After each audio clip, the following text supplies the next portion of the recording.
Alright, response video to a very likable, liking you man guy.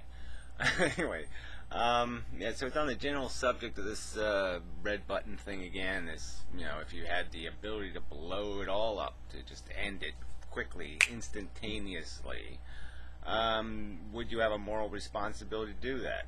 Is life accomplishing anything? Is it worth the price being paid? My argument is it's not. And it's, a lot of people would agree, but it's all about what standard you set up. I mean, Pyro concedes the point that if I blueprint for him a guarantee of a bad enough future, if I point out that there's going to be another Holocaust, that 5 billion people will get killed very slowly, radiation sickness, horrible death, it'll go on for, the war will go on for 500 years, the human race will just turn into a bunch of jackasses with AK-47 shooting each other, blah, blah, blah. I write the scenario, and then the whole thing gets hit with a comet, 501 years from now. If I give him the ending, and it's a shitty ending to the human race anyway, he'll say, yeah, okay, you press the button, you should put it out of its misery, you save it, the horrible end. And so all he has to do is have confidence. So if you take away his hope, his delusion, that everybody's going to get unicorn dust in their heads and all think, oh yeah, it's worth it, we're gonna save the world, the human race is gonna drink a Coke together, and we're gonna have a good cry, we're gonna love each other.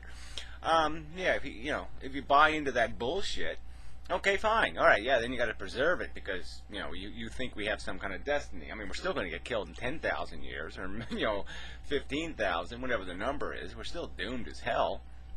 But yeah, okay, go play out your delusion. Keep playing the game. But I'm just saying, the argument isn't about whether or not you can put it out of its misery. Whether putting it out of its misery is not a smart or wise or logical thing to do. The argument is it to that point yet? Is it terminally ill? Is it past the point of no return? Is this puppy that sick? Yeah, I'll argue it is. All through history it's been too sick. The Holocaust wasn't worth it. None of it was worth it. The misery and the suffering piled up on one side, the little Super Bowl rings piled up on the other side, and the Twinkies. Yeah, no way. No fucking way. Can you put an equal sign there, or can you put anything where the scales balance? It's just bullshit. And you can disagree, and that's fine, but I'm just saying I'm not doing something hideous. I'm not saying, oh yeah, I want to just kill the human race for the sake of killing it. No, I'm going to kill it because it's stupid. I would kill it because it's dumb, because it's not accomplishing anything. It's creating a huge, giant liability, big, fat, red numbers of suffering for silly, superficial, trivial gains. So anyway, I should get to this guy's video. So this might be 2 parts. Second part on the website. Blah, blah, blah, blah, blah, blah. Link below if necessary and all that crap. Alright, well, I'm going to play the second half of his video. Because the first half was just kind of a up-to-speedy thing. And yeah, he talks fast and good, but it's kind of redundant and samey. He says the same kind of things over and over again like it all doesn't matter. And it does matter. I mean, you can't keep playing this. Well, anyway, I'll get to that. It's kind of meaningless too. Now, another thing I want to say, and I don't want to be rude to you, but if you're so hung up about eliminating suffering, as you obviously seem to be, then why don't you just end it all? Because if... See, I've explained this so many fucking times, and it's like, how many of my videos did you watch? 4? I mean, fuck. I don't win, okay? Me is not the game, alright? I'm worried about tomorrow. I'm worried about the next guy. Gary-san Hochiman. Inmendham-san, who's going to be born in China or something, or he's going to be born in Bangladesh, or he's going to be born in Mexico, Gary-o. And, yeah, he's going to arrive here on Earth just the same way I arrived. All of a sudden, you're just going to be here, and he's going to be saying, holy shit, how the fuck did I get here? Yes, only it won't be me, but it's the same thing. It's the same goddamn blueprint. He's going to have similar circumstances and similar life experience, and it's going to be close enough for me to say, I have empathy for that person. And that person's going to be making the same arguments. He's going to be sitting there arguing with people saying, life is really dumb and stupid, and what a fucking goddamn shithole this is, and why do we put up with these liars and cheaters all over the fucking place? This sucks. Yeah, and so he's going to spend a life living like that. And, you get caught up in, he'll get himself a cat or something, he'll worry about the cat, and he'll say, well, I can't kill myself today because I got a cat here to worry about. Who's going to feed the fucking cat? Whatever the circumstances. But look, there's no freedom in killing myself. I just have to do it again tomorrow. And then again the day after that, and again the day after that, and again the day after that. I don't win if Frankenstein's still alive. Alright? I mean, I really don't. So you're just not getting it. It's the sickness that's got to die. It's the disease that's got to die. Killing me isn't going to kill the disease. You just ain't getting it. If you die, there's going to be no one else around to bother you anymore. Because once you're gone, the universe shuts itself down for you. I never try and talk you out of death. Yeah, right. It just keeps rolling for the guy in the Chinese coal mine. And it keeps rolling for the raccoon that just got hit by a car and is half alive now and is crawling to, you know, it's the next 2 days while it dies. Yeah, all this other shit is still fucking alive, goddammit. So how does consciousness win when I'm dead? How have I saved it? How have I stopped that suffering? I haven't done a damn thing to stop any suffering whatsoever. If I'm dead, if I'm alive, at least I can try to get some fucking slut to fucking cork her goddamn vagina so no fucking babies pop out. Because I find that sort of talk patronising. Like you said in your videos, I'm not going to give you all this pep talk where you're just going to be pumped with chemicals and then chucked back into this cult. Because I think that's a good analogy. It almost is a cult, isn't it? Yeah, it almost is a cult. Yeah, the heroin cult. Right on. But I think it's selfish of you to try and take away people's ability to experience happiness just because. Well, that's not it. But you're going to say experience happiness just because. Well, see, you've got to tie the price tag. You got to tie the price to the product. You don't get any free VCRs. You don't get any free Maseratis in the world. You're saying, oh, don't crush the goddamn all the cars because it's Maserati or whatever. And you're just taking away from it the price, okay? You're taking away from, you know, the happy donut bullshit you're talking, the happy bag of potato chips or whatever, the happy I sat and had a nice big shit and I really enjoyed it. And you're just taking away, you're just ignoring that there's a price for that. And the price is something you haven't even come close to experiencing yet. But yeah, you're going to get old and you're going to die. And you might get cancer and you might get a lot of shit. And there's going to be a big change in the equation for you when you have more experiences, you know, to throw into the pile and say, oh shit, was that worth it? Was that worth it? Because there are going to be prices you're going to pay. I mean, skin is going to you're going to be required to peel off some of it for your life. It ain't going to be free. And I'm not saying you had a free life so far, but I'm just saying you can't change the equation and just say happiness is free. It's not fucking free. All right, we for our comfortable lives, there's people who are living uncomfortable lives. God damn it, really hard, uncomfortable lives. I've been there. I've seen it. All right, I've seen people work themselves to death. I have actually seen it happen. Because it would make you happier to think about all suffering ending. Because a lot of people can overlook suffering, whereas you don't seem to be able to do that because you're so. It's not a matter of overlooking it. I mean, you know, again, we're back to the retard argument. You could say, oh, well, the retard doesn't know it, and so it's okay. He has the ignorance of bliss, and so it's fucking okay if he whaps himself in the head with a hammer, as long as he could say, happy, happy, happy, happy, happy, happy, happy, even though he's miserable half the time. As long as he can say the word I'm happy, you're going to say, oh yeah, he's happy because he said so. I mean, that doesn't make any sense.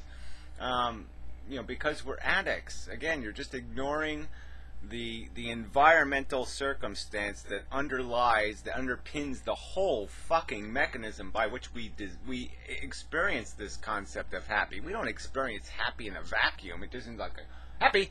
No. You get hungry and you satisfy the hunger, and that's pleasurable. You get horny and you satisfy the pleasure, and it's pleasurable. You get ego dependent, you know, where you need some glory, some I feel good about myself, or some other kind of bullshit, and so you go out and get that. You get a hug or whatever the fuck you're after. But that's the game, all right? The game is to create the deprivation and then create the chase mechanism. And so it's not, again, it's just not something that just happens free. You just don't sit and all of a sudden, ooh, happy. No, it's not free. Come on. Hung up on it. What would make me happier would be to see as much life as possible, see as many sentient beings as possible, maximize their own utility, experience as much happiness as possible. Utility, okay? There's another tricky word. Isn't that a very tricky word, utility? You know, come on. Utility in what? Consuming other people's welfare, you know, putting as many little Chinamen to work at enslavement camp building their iPods so they can walk around and say, ooh, I can listen to my favorite tunes and it only costs $10.95 because some other asshole had to do all the work. I mean, come on. Why? Is there any meaning to it? Am I trying to stockpile happiness so that we can go on a rocket ship and live forever in paradise? No, but I'm living for happiness. Right, you're living because you are addicted. You're hungry. Every day you will get hungry, and you will keep pursuing the cheese because the DNA creates a hunger in you, and happiness is the reward. So come on, but you can't see that you're just being gamed. And then again, that happiness is not free. It is not in a vacuum, and it comes at a price. The price is that we have World War I, that we have World War II, that we have Holocaust, that we have plagues, that we have AIDS viruses, that we have all this other crap that goes with life. Then we have billions of animals that we torture for our happiness. We have billions of people that we torture for our happiness. So that's the context of your happiness. So just talking about how, oh, you're just stopping some innocent little experiment. You know, it's an innocent Frankenstein. It's never killed anybody. It never stepped on anything. It never did anything negative. It's just Frankenstein just sitting there on a couch, you know, smoking a cigarette and just being a nice, pleasant person. That's not fucking Frankenstein. Frankenstein is out there strangling shit and torturing shit and ripping its guts out and chewing it and eating it and shit. That's the Frankenstein that we are. Our happiness comes at a fucking price. And you can't just keep talking like there's no fucking price. Happiness for the sake of happiness. You, however, seem to just want to wipe everything out because suffering is a little bit difficult. Well, I think that... Well, that's just, you know, let's trivialize it now, right? I mean, come on. Suffering is a little bit difficult? Man. I mean, that's a preposterous understatement. You know, that's almost... It's not insulting to suffering. It's just, it is past. I mean, it's past insulting. I mean, whatever is past insulting... That's just disgusting. I mean, go tell that French woman with the tumors and the eyes popping out of her fucking head about this little, oh, you're just a little unhappy. It's no big deal. He's very selfish because, like I said earlier, there's an infinite amount of creatures that could have existed. But oh, what a silly, is an infinite number of creatures that could have existed and had fucking cancer. So what the fuck is this conversation? It doesn't go anywhere. You cannot sit there and just pretend that there's this infinite supply of happiness and it doesn't cost anything, that you can have it for fucking free. Where is an example of that? Show me one life where it was the happiness was free. Okay, there was no hard birth, there was no hard life, and there was no hard death. It was all fucking easy. Show me that. Don't exist. An infinite amount of creatures that were never given the chance to open their eyes and experience the universe and feel that. And eat their first fucking cow burger and and then exploit their first Chinaman. And I mean, you go right down the fucking list. Run over their first family of squirrels or whatever the fuck it is. Happiness. Now, of course, yes, you could say, well, are you trying to advocate that we should all have sex as much as possible and have as many babies as possible and put people at risk of suffering and suffering and suffering? Well, I'm saying we should perhaps... Well, why should you be rolling the dice anyway with anybody else's welfare but your own? Why should you have a right to roll dice with some other consciousness's welfare? Why is their welfare your welfare? Why do you even have this power in the first place? And if you're going to have the power, don't you think you have a huge responsibility to be aware of the calculation? To be damn sure that if you're going to ride on somebody else's back, if you're going to use them as a fucking bridge... that you have a responsibility to damn well make a rational argument explaining why it's a risk worth taking. That, oh yeah, I deserve to have a kid. My kid needs to exist. I will take the risk that he'll come out to be the elephant man and have a lousy, rotten, crappy, shitty, miserable fucking life.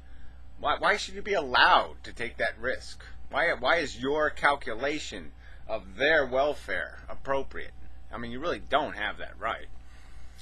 So yeah, on to part 2 on Blip, I guess. No real choice here, out of time.